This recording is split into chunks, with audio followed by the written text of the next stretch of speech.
I built this PC for $1,000 using all new parts on Amazon. It looks good and it's perfect for Fortnite or really any game we throw at it. And I'll be showing you how you can build this PC for yourself. Starting with the CPU, this is the Ryzen 5 7600. It's socket AM5 and it has 6 cores and 12 threads. This is the perfect way to start off our build. To pair with our CPU, we've got the Asus Prime B650 plus Wi-Fi. This board supports the latest AM5 socket, and not only does it look super clean, but it also comes packed with pretty nice features like built-in Bluetooth, Wi-Fi, and RGB headers. I picked up this liquid cooler by Thermalright. For the low price, it feels justified buying to keep our CPU extra cool. And while this is optional since our CPU comes with a cooler, I'd still choose this AIO over an air cooler any day. Look at how awesome this looks. The graphics card I chose is the Radeon RX 7600.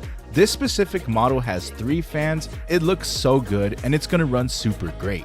I've got 32GB of T-Force's Delta DDR5 RAM clocked at 6000 MHz, and for storage I'm using a 1TB M.2 SSD by Team Group. This is the MP33.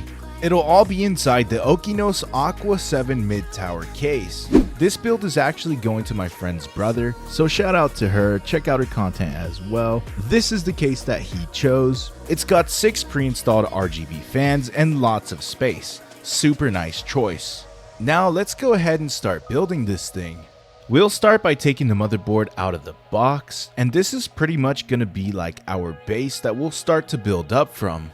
We're going to install our processor. Whatever you do, do not bend these pins. They're insanely delicate, so don't even touch them. This is where our CPU goes. To make sure you install the processor correctly, you'll see a little triangle in one of the corners, and we'll line this up with the triangle on the motherboard. If you insert it the wrong way, you're going to end up bending those pins. So just go ahead and plop it in super gently and be careful while installing it.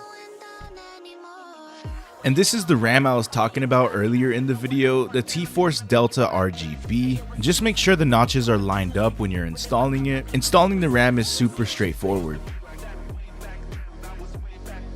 It's time to install the SSD. Not all motherboards come with heat sinks. If yours does, just go ahead and unscrew it. Slot in the SSD at an angle and then screw it down.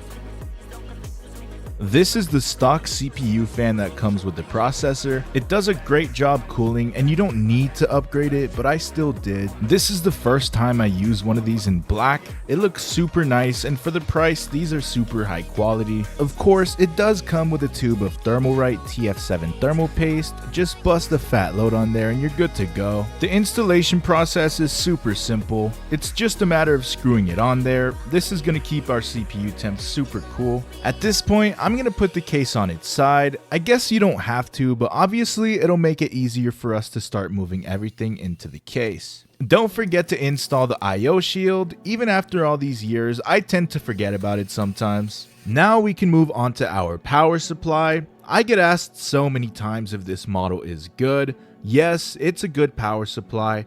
I use it all the time. This is a 600 watt one, which is plenty enough for our build. I'm going to connect the cables for the motherboard and the CPU. And now finally we can move on to our graphics card. This thing looks so good. It is so beautiful. I went with the 3-fan model so it could fit our case better. And since we're using all new parts for this build, this GPU makes the most sense. This is one of my favorite cards. Don't underestimate it. At the time of building this PC, it really is the best option when it comes to new cards, and it's going to provide us with some nice graphics and we'll be able to run any game. But now our build is complete. By the time this video is uploaded, her brother will already have the PC. Hopefully he enjoys it. This truly is a nice build, especially since we used all new parts. I went over to my setup and switched out my PC for this one so I could get it all set up and test it out. It performs nice and I was able to run all my games. If you want to build one for yourself, I'll leave the links in the description down below. With that being said, thank you guys so much for watching. I'll see you in the next one.